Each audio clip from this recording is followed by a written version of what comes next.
Book of Heaven. Volume 16. 4th to the 8th of December 1923.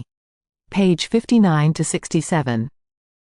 December 4th, 1923. Luisa does not want to be known, but it is necessary that it be known how Jesus made the kingdom of the divine will depend on her, just as it was necessary to speak of Most Holy Mary in order to make redemption known. I was thinking about what I am writing on the most holy will of my sweet Jesus.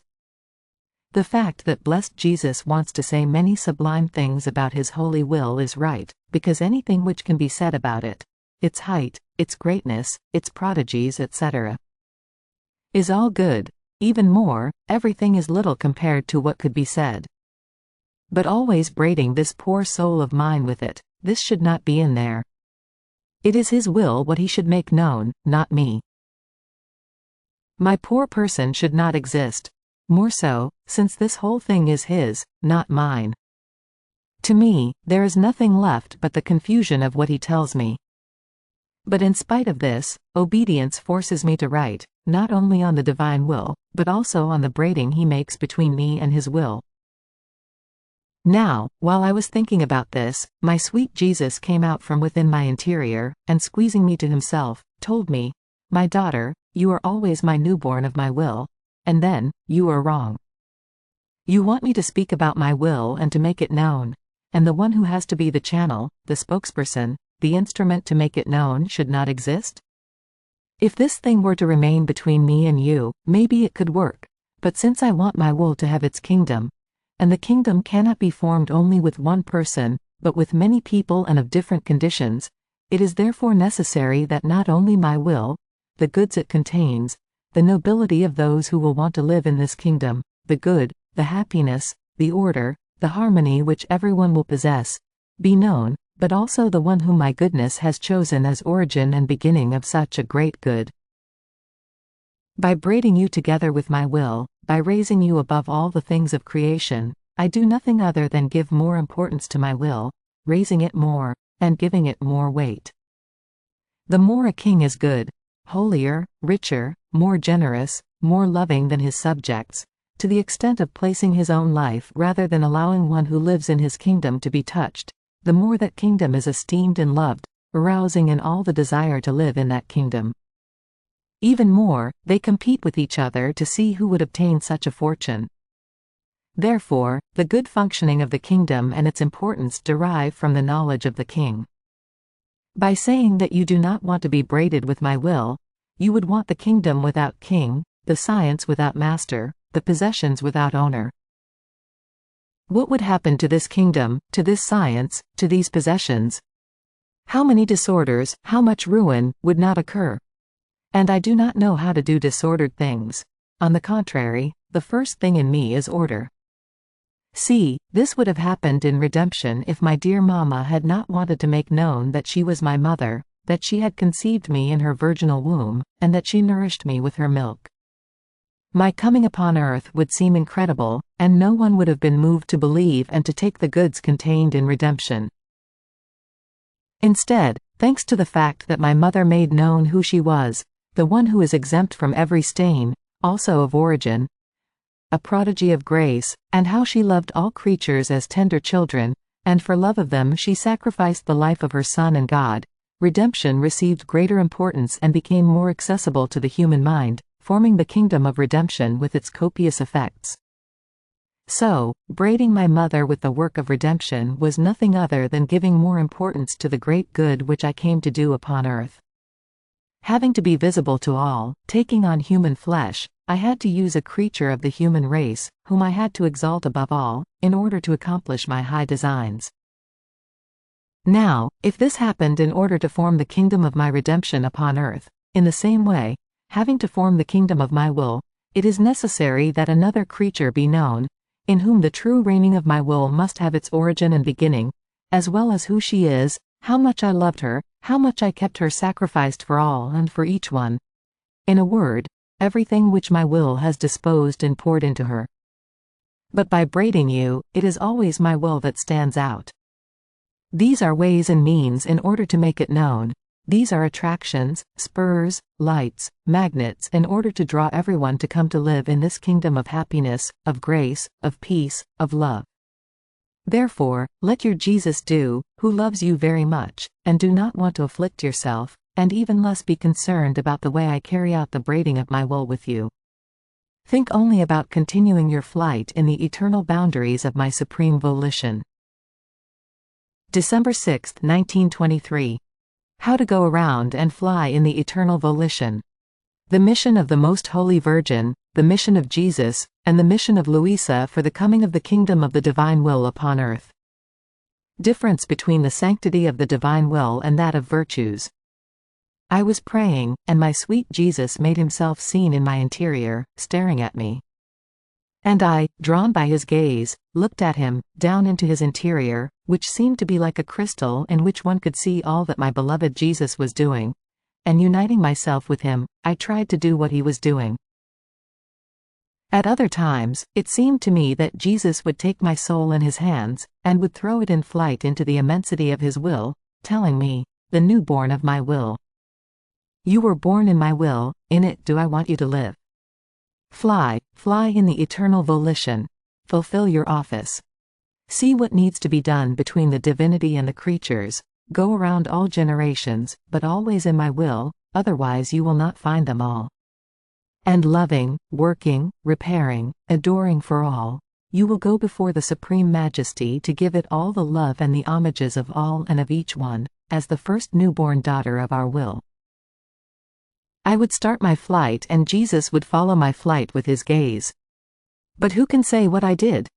In his will I could find all the love which his will was to give to the creatures, and because they would not take it, it was suspended, waiting to be taken. And so I would make it my own, and investing all created intelligences, I would form for each thought an act of love, of adoration, and of all that every intelligence was supposed to give God. And embracing everything within me, as though placing everyone on my lap, I would reach the vault of the heavens to place them on the lap of the Celestial Father, saying to him, "Holy Father, I come to your throne to bring you on my lap all your children, your dear images, created by you, in order to place them on your divine lap, so that you may bind and re-tie once again that will which they had broken from you. It is the little daughter of your will to ask this of you. I am little, it is true, but I take on the commitment to satisfy you for all. I will not depart from your throne, if you do not bind the human will with the divine, so that, bringing it to the earth, the kingdom of your will may come upon earth. Nothing is denied to little ones, because what they ask is nothing other than the echo of your own will and of what you yourself want." Then I would go to Jesus, who was waiting for me in my little room, and he would receive me in his arms, covering me with kisses and caresses, telling me, "My little one, in order for the will of heaven to descend upon earth, it is necessary that all human acts be sealed and glazed with acts of divine will, so that, in seeing that all the acts of the creatures are covered with its will, drawn by the powerful magnet of its own volition, the supreme will may descend upon earth and reign in it. You, then, have been given this task, as first newborn of our will. Know that in order to draw the Word and make him descend from heaven, my Mama took on this commitment to go around all generations, and making all the acts of human will her own, she placed the divine will in them, since she possessed so much of this capital of the supreme volition as to surpass all that all creatures together would possess.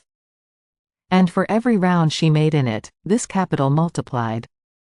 And so, I, eternal Word, in seeing that one of our most faithful creatures had covered, with so much grace and love, all the human acts with the divine will, taking to heart all that was needed in order to do this, and in seeing that our will was present in the world, drawn, descended from heaven. The second commitment befitted me in order to form redemption.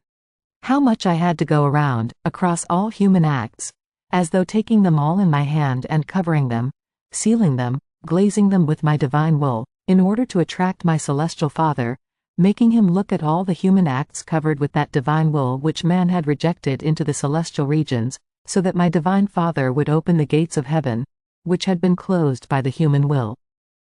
There is no good which does not descend by means of my will. The third one is yours. It befits you, firstborn daughter of our will, to add the third seal of our will upon all human acts to the first and the second, in order to obtain the coming of the kingdom of the divine will upon earth. Therefore, go around, my daughter, over all the human acts of creatures. Penetrate into the hearts. Bring to each heartbeat the heartbeat of my will, to each thought the kiss, the knowledge of my will. Impress the omnipotent fiat in every word, invade everything, overwhelm everyone with it, that my kingdom may come upon earth.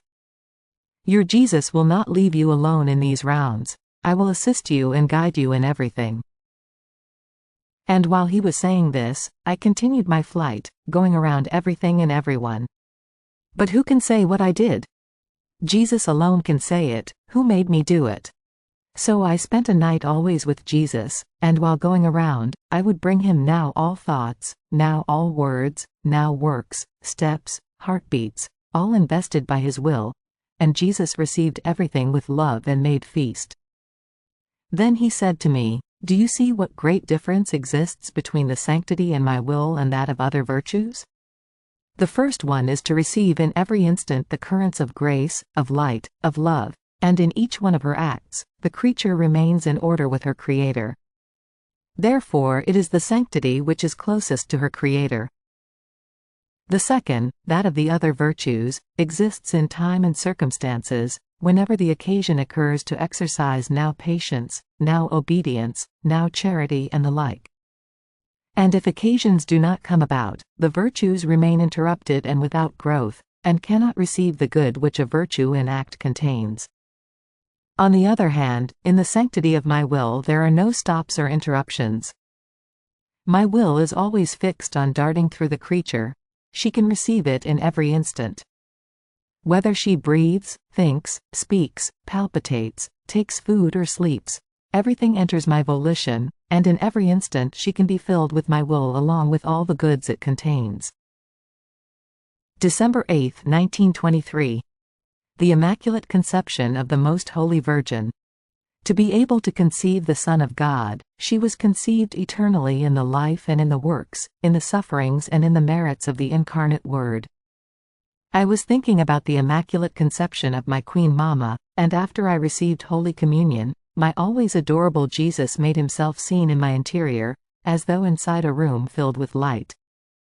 In this light he was showing all he did during the course of his life. One could see, lined up in order, all his merits, his works, his pains, his wounds, his blood, and all that the life of a man God contained, as though in the act of protecting a soul, very, very dear to him from the slightest evil that could possibly shadow her. I was stupefied in seeing so much attention from Jesus, and he said to me, "To my little newborn I want to make known the Immaculate Conception of the Virgin, conceived without sin. First you must know that my divinity is one single act. All its acts concentrate into a single one. This is what it means to be God, the greatest portent of our divine essence, not to be subject to succession of acts. And if to the creature it seems that we now do something, and now something else, it is, rather, that we allow her to know what is within that single act, and since the creature is incapable of knowing it all at once, we allow her to know it little by little. Now, everything that I, Eternal Word, was to do in my assumed humanity, formed one act with that single act contained in my divinity. Therefore, before this noble creature was conceived, everything that the Eternal Word was to do upon earth already existed, and so, in the act of the conception of this Virgin, all my merits, my pains, my blood, and all that the life of a man God contained, lined up around her conception. She was conceived in the interminable abysses of my merits, of my divine blood, and in the immense sea of my sufferings. By virtue of them, she remained immaculate, beautiful and pure. Since my incalculable merits barred the way to the enemy, he could do no harm to her. It is fair that the one who was to conceive the Son of a God, had to first be conceived in the works of this God, to be able to have the virtue of conceiving that Word, who was to come to redeem humankind. Therefore, first she was conceived in me, and then I was conceived in her. There was nothing left but to make it known to the creatures at the appropriate time, although in the divinity it was already done. Therefore, the one who most gathered the fruits of redemption, or rather, who received its complete fruit, was this excelling creature. Having been conceived in it, she loved, esteemed and kept as her own, everything that the Son of God did upon earth. Oh, the beauty of this tender little one! She was a prodigy of grace, a portent of our divinity. She grew up as our own daughter. She was our decorum, our joy, our honor and our glory.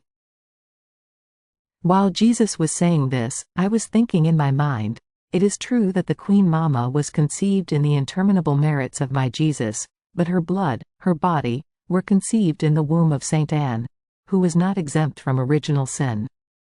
So, how can it be that she inherited nothing of the many evils which we all have inherited from the sin of our first father Adam? And Jesus, my daughter, you have not yet understood that all the evil is in the will. It was the will that crushed man, that is, his nature, not nature that crushed the will of man.